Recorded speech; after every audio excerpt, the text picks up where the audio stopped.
Décider de faire venir un ange au monde, c'est accepter d'endosser le rôle de Dieu. Auguste Maïnga. Mesdames, Messieurs, bienvenue dans Mwinda Project. Animatrice radio, agent commercial, fondatrice de l'association 1000 facettes, avec Sarah Ambara, nous poserons un regard sur les mamans, celles quelquefois trop jeunes, seules ou délaissées, dans ce Mwinda Project qui commence maintenant.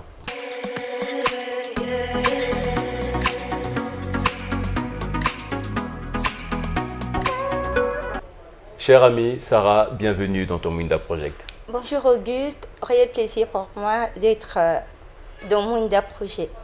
Et voilà, plaisir partagé. Donc tu es à la radio, on va tout de suite dans le vif du sujet. Tu es à la radio, tu es dans le commerce et aussi fondatrice de cette association qui est 1000 facettes. Ces derniers temps, nous sommes vraiment gâtés sur Mwinda Project. Comme tu viens de le dire, je suis Sarah Ambara, animatrice à Radio Congo Pointe-Noire, agent commercial aussi Radio Congo Pointe-Noire et fondatrice de l'association 1000 facettes. Voilà, et voilà, fondatrice. Oui. Voilà. Dans le cadre des activités de l'association, s'est tenue très récemment une rencontre d'échange et de témoignages sur le célibat des femmes, Oui. leur droit d'être des femmes et d'être des épouses. Oui. Ça s'est passé le 12 août, un vendredi à 16 h, voilà. On a un peu, comme tu venais de dire, le thème c'était être mère célibataire ne me prive pas de mes droits de femme. Être mère célibataire ne me prive pas de mes droits d'épouse. C'était une journée de rencontres, conférences, débats, sensibilisation et témoignages. On a partagé un peu nos expériences de la maternité, de cette période où on était enceinte et voilà, on a même eu droit à un coaching parce qu'on avait un coach avec nous, un coach motivateur qui a essayé un peu de nous motiver et de nous booster. Voilà. Mais voilà, parmi les panélistes, il n'y avait pas que des femmes célibataires, j'imagine. Non, il n'y avait pas que les femmes célibataires. Tout d'abord, 1000 facettes n'est pas une association des femmes célibataires. 1000 facettes, c'est une association tout comme autre association, mais 1000 facettes est basée. Le but de 1000 facettes, c'est les mères célibataires, sensibiliser et donner du courage à ces jeunes filles-là. Et on s'occupe aussi des enfants démunis. Donc, 1000 facettes, il n'y a pas que des mères célibataires. Dans 1000 facettes, nous avons des jeunes filles qui ne sont pas mères. Et lors de la conférence, on a eu droit aussi à des hommes qui étaient là, des femmes qui ne sont pas mères célibataires. D'accord. Alors, d'entrée de jeu, quelle est la différence ou bien quand on entend par droit de femme et droit d'être épouse? Droit de femme et droit d'être épouse. Être mère célibataire ne me prive pas de mes droits de femme. De femme. Voilà, c'est d'abord... Déjà celle-là. Oui, on va commencer par l'éducation. Quand on est mère célibataire, cela ne veut pas dire qu'on doit arrêter d'aller à l'école. Même pendant la grossesse, on part à l'école. Moi, je me souviens parce que j'ai fait le bac avec ma grossesse. J'étais à 8 mois de grossesse. Le bac, c'était un 1er juin. J'ai accouché le 10 juillet. Donc, du coup, quand on parle des droits de femmes, déjà, on a droit à l'éducation. Même quand tu es enceinte, tu dois aller à l'école. Déjà, je ne vois pas qu'une école interdit une fille enceinte de prendre cours. Et on a aussi droit au travail. Parlons de travail, lorsque on part souvent pour des entretiens, pour des offres d'emploi, mais lorsque sur ton CV c'est écrit mère célibataire et lors de l'entretien, si on te pose des questions là-dessus, tu dis bien, je vis avec mon enfant, je suis chez mes parents, je vis seule, le papa il est où? Non, je me fais tout seul. Tu n'as pas le boulot, ça ne marche pas. Parce qu'on dit que tu es occupé. Comment tu vas faire? Tu n'as personne, tu es seul, tu dois t'occuper de l'enfant. Déjà, ça, avec les membres de l'association, des jeunes filles qui sont dans l'association, elles ont eu à témoigner cela parce qu'elles ont raté le poste parce qu'elles sont mères célibataires. Donc, pour dire que nous avons droit au travail, s'il faut le dire, parce que je suis mère célibataire, nous avons droit au travail, nous avons droit à l'éducation, nous avons tous les droits, en fait.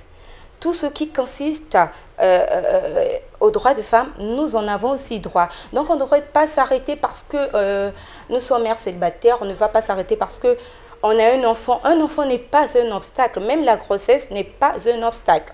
Donc, du coup, nous avons droit au travail, nous avons droit à l'éducation, surtout ça. Parlons d'éducation, même les parents.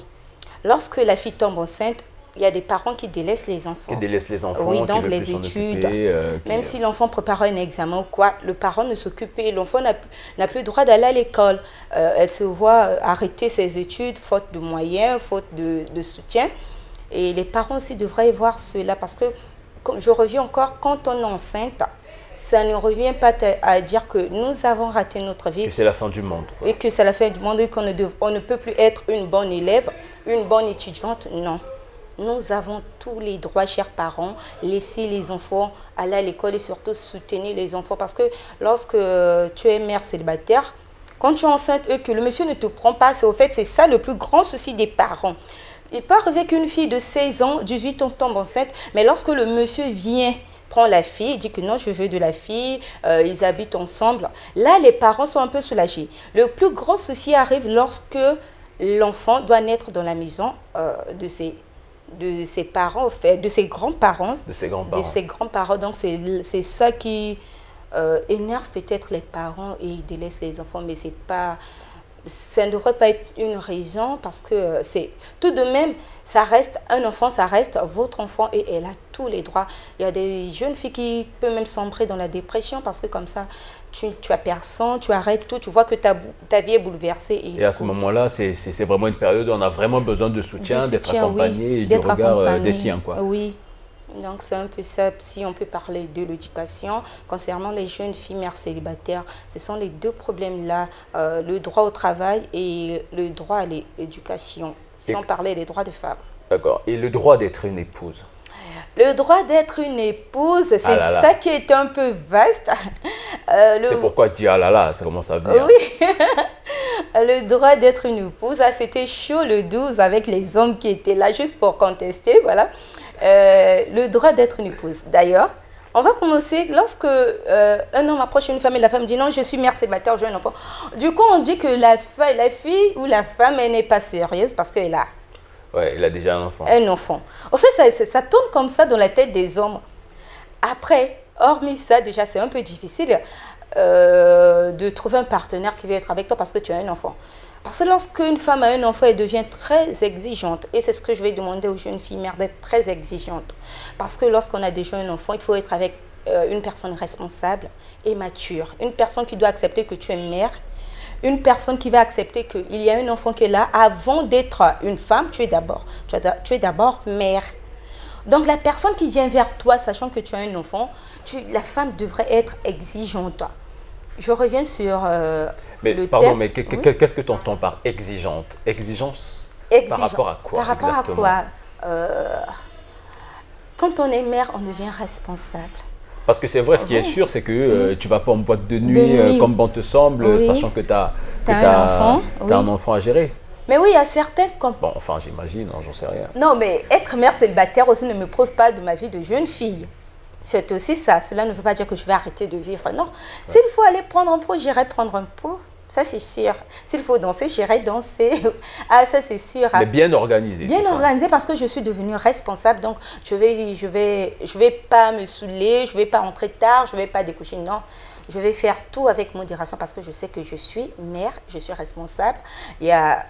J'ai une personne qui a besoin de moi, qui a besoin que je sois un exemple. C'est ça, en fait.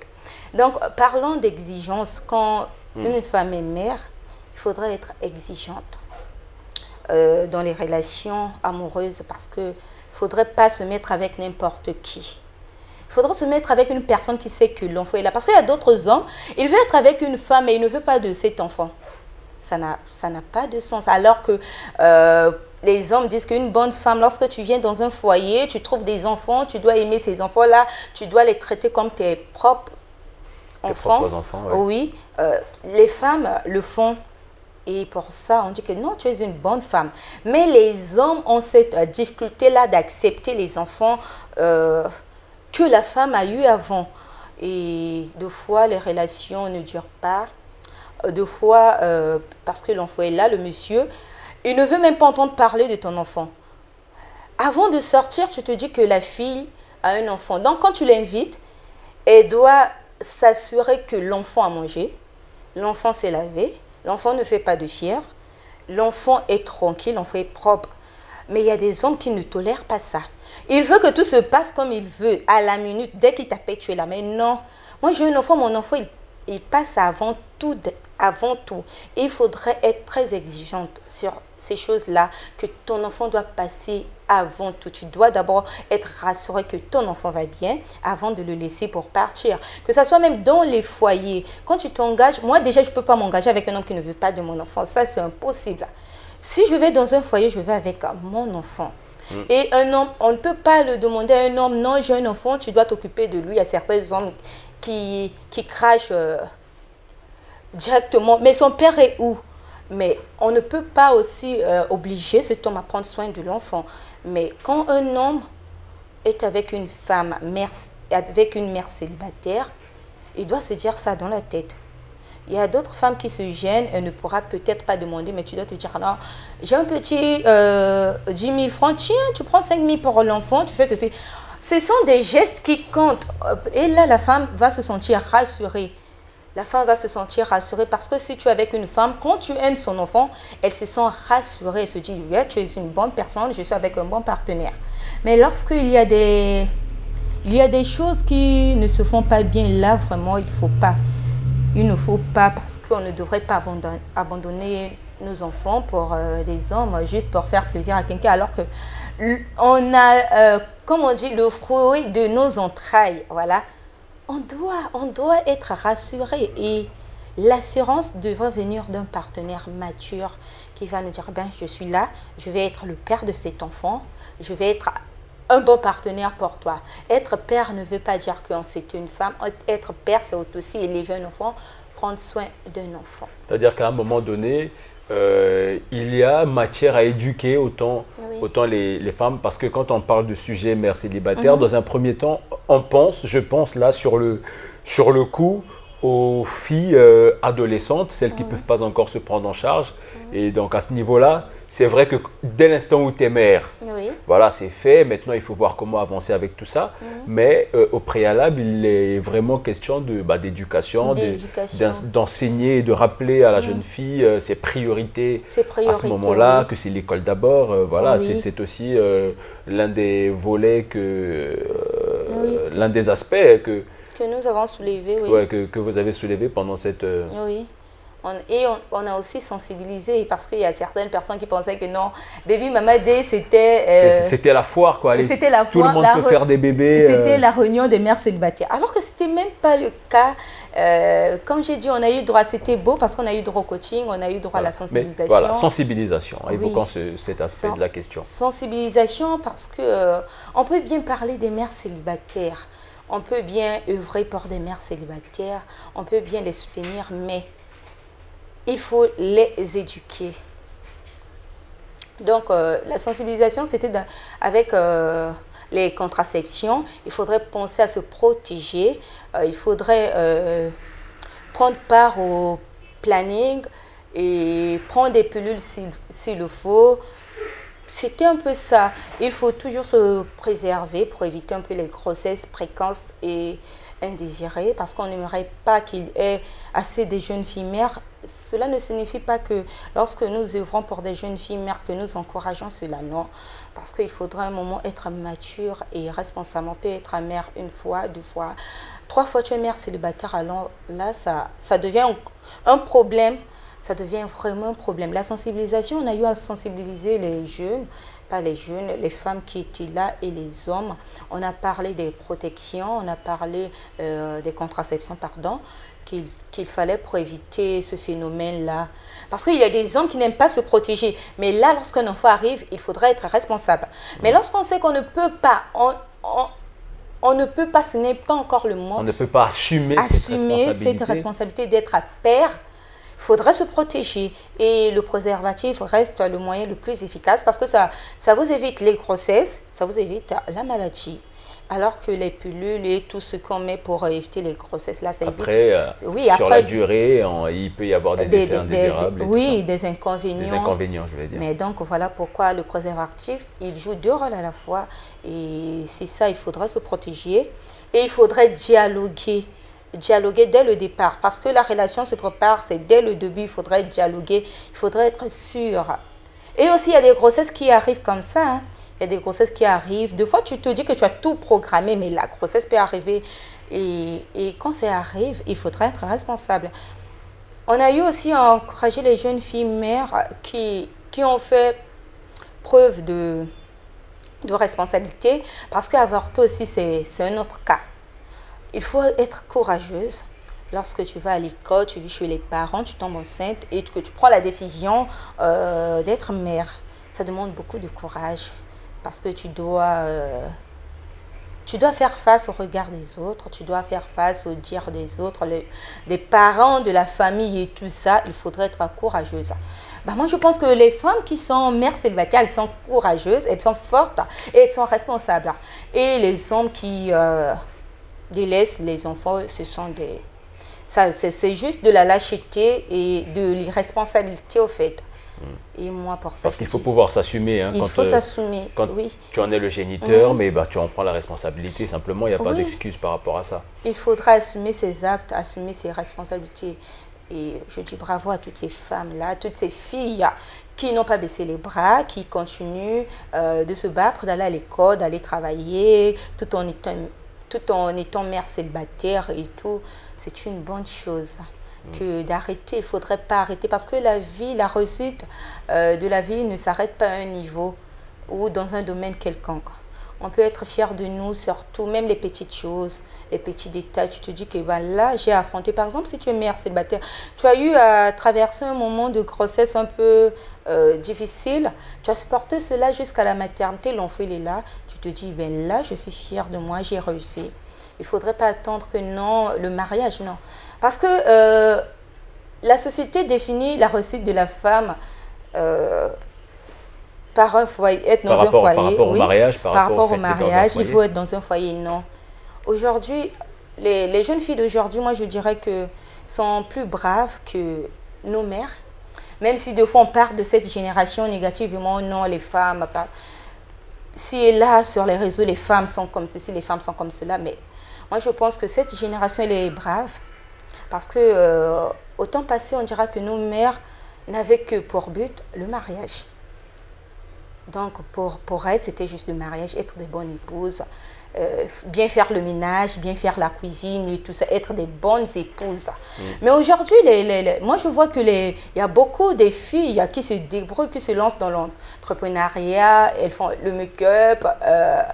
En tout cas, elles se cherchent, elles se cherchent. Vraiment dans la vie active. Les femmes, elles sont partout maintenant, elles font tout, elles se cherchent, elles sont intelligentes, elles connaissent ce que c'est le business plan, ce que c'est Excel, Publisher, PowerPoint, donc toutes ces choses-là. Moi, je pense que cette génération, elle est tout juste magnifique. Elle est magnifique, même si les défauts ne peuvent pas manquer, mais je trouve que nous sommes braves, nous sommes fortes, nous sommes ambitieuses et nous sommes épanouies. Et peut-être, comme je l'ai dit autrefois, cette génération, elle est intelligente. Et ça nous manque peut-être la sagesse par rapport à nos mères. Nos mères étaient sages, mais il n'y avait pas d'intelligence. Mais non, je pense que nous sommes intelligentes. Mais c'est ça, c'est tout l'intérêt, hein, c'est tout l'intérêt de Mille Facettes et des activités qu'elle organise, que vous organisez. C'est voilà, dans un premier temps, sensibiliser. Et les jeunes filles, adolescentes et les adultes, sensibiliser pardon, sur la question, mais aussi orienter, soutenir lorsqu'on croit que le pire est arrivé. Ouais, parce qu'il n'est jamais trop tard et il n'est jamais impossible de réussir, même quand on est mère célibataire, adolescente ou pas. Ah oui, on peut. Un enfant n'est pas un obstacle. Un enfant et la grossesse n'est pas un obstacle. Un enfant ne devrait pas être un obstacle pour une femme. Si tu es mère célibataire, tu dois te chercher, tu dois travailler, tu dois continuer tes études. Il le faut. Il ne faudrait pas arrêter sa vie parce qu'on est mère célibataire. Être mère célibataire n'est pas un échec. Cela ne veut pas dire rater sa vie. Non, non.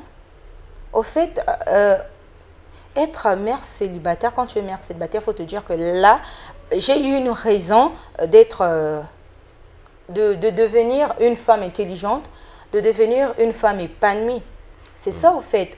Un enfant devrait être comme un leitmotiv pour une mère, pour te dire que je dois aller me chercher pour cet enfant, parce que cet enfant a besoin d'un modèle, cet enfant a besoin d'une mère épanouie, une mère intelligente, une mère...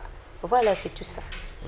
En tout cas, c'est sur cette fin motivante de ton intervention dans cette interview que nous vous disons de ne pas bouger de votre poste téléviseur, de prendre votre souffle, boire un peu d'eau, une seconde, le temps de ceci. Les 4 cartons. Retrouvez Mwinda Project sur son site électronique www.mwindaproject.com ou au +242 05 560 20 70. Mais aussi sur les centrales numériques Télépac, Centrale TV et Télé Nangaï. Voilà, c'est le moment fatidique, c'est l'instant que moi j'aime et aussi nos amis, nos téléspectateurs, nos web spectateurs et toutes les personnes qui suivent le Mwinda Project.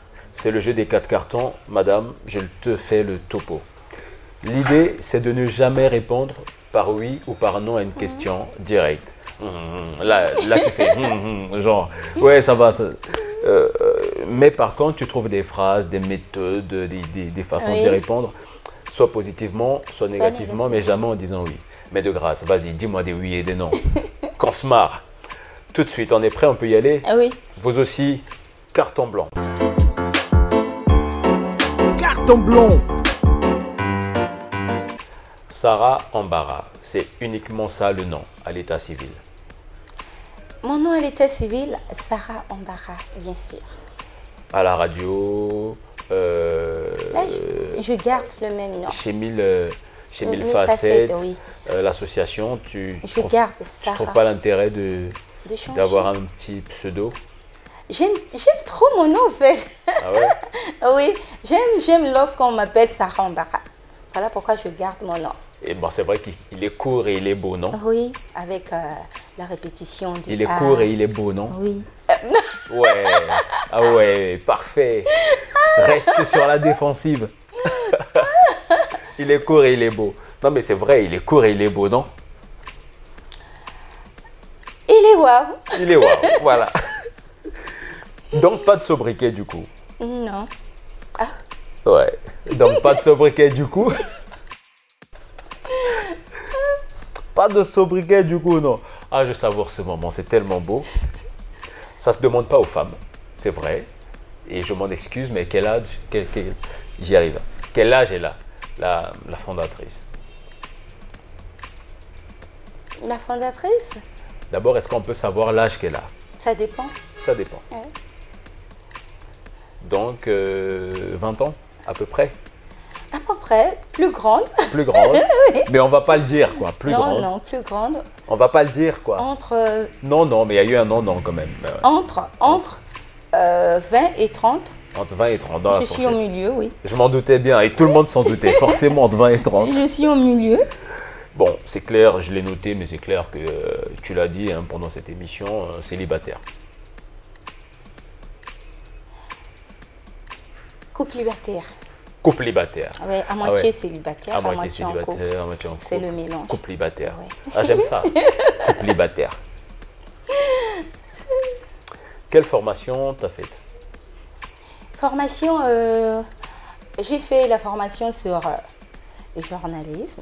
Je fais une formation sur le numérique. Voilà. Des femmes battantes, hein. Des passions dans la vie? La passion, oui. Oui. Mais c'est pas grave. Bon, on y va. Oui. Donc des passions. Ça ne peut pas manquer. Ça ressemble à quoi? Un peu de sport, non, peut-être pas, un peu de cinéma. Non, la radio. La radio. Oui, la radio, elle est magique. La radio est magique. Ouais. Parole d'une animatrice avérée, mesdames, messieurs. Super. Avec des oui et des non, j'en suis ravi. On part pour le carton bleu. Carton bleu. Est-ce qu'il y aurait une, deux ou trois personnes qui t'inspirent? Une, deux, trois personnes. Ouais, ça dépend. Ouais, ça te dépend. Oui, quand même. Pas de oui, pas de non. Ah, j'oublie. Pas de oui, pas de non. C'est pas facile. C'est pas facile, je sais, je l'avoue. Je suis même pas sûr que je tiendrai, moi, une seconde. Ok, qui c'est par exemple? Moi, en fait, je me suis inspirée de moi-même, ma maman. La troisième personne. Ah, je vois pas. Tu vois pas. Alors, ça va être deux. Toi-même et maman. Est-ce que tu peux nous rappeler des causes dans lesquelles tu es engagé? Les causes, je dirais les...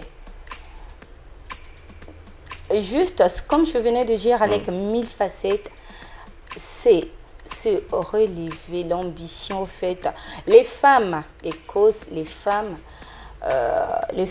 devraient se relever. Je suis un peu féministe. Les droits de femmes, s'il faut le dire. Ouais. Ouais, en fait, c'est le combat. Ouais, c'est le combat, Oui. le fer de lance, quoi. Oui, on va rester féministe. On nous dit que c'est un défaut, des fois, d'être trop féministe. Bon. Lorsqu'on est trop féministe, peut-être c'est un défaut, mais le droit de femme, ça reste un combat pour la vie parce qu'on doit se réveiller. Les hommes ne sont pas prêts à nous céder la place, c'est dur. Donc, mais on ne va pas se fatiguer. Donc, il faut travailler et puis... Oui, ok, mais bah, c'est une cause noble. Parfait. Oui, parfait. Carton vert. Carton vert. Alors, je te donne 3 phrases que tu vas devoir mettre dans une seule. Enfin, 3 mots que tu vas devoir mettre dans une phrase. Voilà, j'y arrive. Femme, seule, célibataire. Femme, seule et célibataire. Tu mets tout ça dans une phrase ou dans une théorie. Femme, ouais. Seule, ouais. Et célibataire. Femme seule et célibataire. Ouais, je suis une femme seule et célibataire qui se sent épanouie et belle. Épanouie et belle. Ouais. Femme seule et célibataire qui se sent épanouie et belle. Et belle. Tout ça avec le large sourire. Ça veut dire que c'est vrai. Mais oui, lorsqu'une femme est épanouie, la beauté elle doit pas être seulement physique. Lorsqu'une femme se sent épanouie, la beauté, tu te sens belle. Lorsque tu te sens là que je me sens épanouie, il y a une certaine confiance, il y a de l'intelligence, tu te sens belle. Ouais, simplement. Voilà, quoi. simplement. Ouais, pas besoin de ressembler à non, X, pas Y, besoin. Z. Être toi et puis bien dans ta peau. Oui. Justement, à propos de ça, quelle est selon toi la théorie du succès? Qu'est-ce qu'il faut faire dans la vie, à ton avis, pour réussir, pour se développer, pour se sentir bien? Pour se sentir bien, la réussite commence d'abord par soi-même, la confiance en soi. La confiance en soi, pour moi, c'est la clé de tout succès. Lorsque tu te rends dans un endroit là où il y a des ministres, comporte-toi en ministre. Il ne faudrait pas se sous-estimer. Lorsque tu vas dans un milieu où il y a des génies, comporte-toi en génie. Il ne faudrait jamais se sous-estimer. Et la réussite ne dépend pas de quelque chose ou d'un domaine donné de la vie. Non, la réussite, c'est un processus. C'est toute la vie. Et la vie, il y aura des combats, il y aura tout. Mais tu peux commencer tout petit aujourd'hui. Tu dis que j'ai eu mon examen, j'ai réussi. Demain, tu vas peut-être faire quelque chose. Même si c'est une petite chose, tu te dis là, j'ai reçu. Et au fur et à mesure. En fait, c'est un processus, comme tu l'as dit. À chaque nouveau challenge, quand tu passes, quand tu excelles, passes, voilà, oui. c'est ça. Et la vie ne se fait. Il y aura des défis. Toute la vie, donc la réussite, c'est tout un processus. Parfait. Moi, il n'y a pas un domaine, il n'y a pas quelque chose pour déterminer que là, j'ai réussi. Non. C'est toute la vie. C'est toute la vie. Super. Et enfin, le carton fatidique qui est le rose. Carton rose. Est-ce qu'aujourd'hui, tu conçois toujours l'amour avec les papillons dans les yeux? Oh oui. Toujours? Tu crois toujours? Mais bien sûr. Bien sûr. Bon. tu vas enchaîner, mais je te rappelle juste que tu as dit des oui, des bien sûr, parfait. Donc tu disais. Les papillons dans les yeux, il faut croire. Moi, je crois. Je suis ce genre de personne qui... C'est tellement difficile pour moi d'abandonner. Donc, du coup, moi, je crois. Je me dis, même si aujourd'hui j'ai échoué, les bonnes choses arrivent demain. Les bonnes personnes existent et tout. Donc, du coup, je n'arrête pas de croire. Alors, pour toi, c'est... Pour toi, oui. C'est lui en premier ou c'est toi d'abord? C'est nous. C'est un peu compliqué, ça. Oui, c'est compliqué, c'est nous.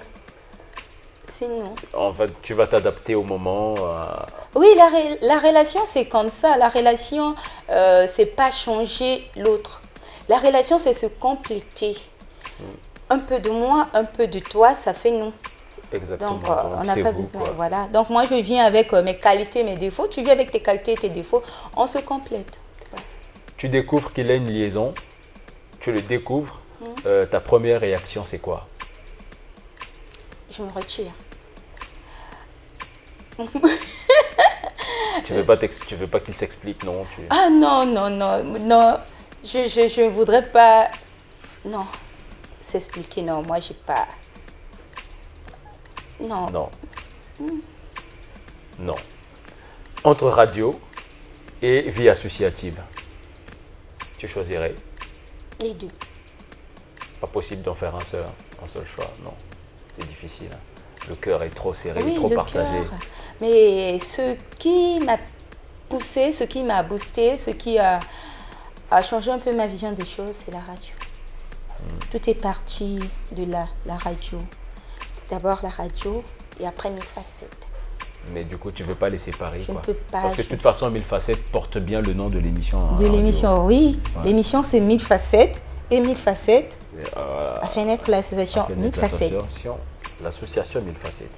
C'est une vraie histoire d'amour, ça. Ah oui. Pour terminer, ton conseil aux sœurs, aux mamans célibataires. Le conseil, il reste le même. La vie ne s'arrête pas. Lorsqu'on est mère, même si on est mère, on était dans un foyer, on divorce et on se retrouve mère célibataire, la vie ne s'arrête pas là. Il n'y a pas que ça, il n'y a pas que le mariage, il n'y a pas que des relations amoureuses, il n'y a pas que ça dans la vie. Il y a plein de choses. Il y a plein de bonnes choses dans la vie, il y a plein de choses où tu peux te sentir à l'aise. Il faut juste trouver qu'est-ce que nous avons comme talent, qu'est-ce que nous pouvons faire, dans quel domaine on peut faire quelque chose. Donc, un seul conseil, la vie ne s'arrête pas. Être mère célibataire n'est pas un échec. Être mère célibataire, ce n'est pas rater sa vie. Il faut se lever. Il faut reprendre confiance. Il faut continuer la marche. Voilà. Se lever, reprendre confiance et continuer la marche. Ouais. Mesdames, Messieurs, c'était Madame Sarah Ambara, animatrice radio, agent commercial chez Radio Pointe-Noire. Radio Pointe-Noire. Et aujourd'hui, elle a revêtu sa cape de fondatrice de l'association qui porte le nom de l'émission à la radio, 1000 facettes. Voilà, j'espère que vous avez passé un bon moment d'inspiration et de détente en notre compagnie. Hein, voilà. On se retrouve toujours sur NTI avec un autre Mouinda encore plus inspirant, plus époustouflant que le précédent. Au revoir et à bientôt.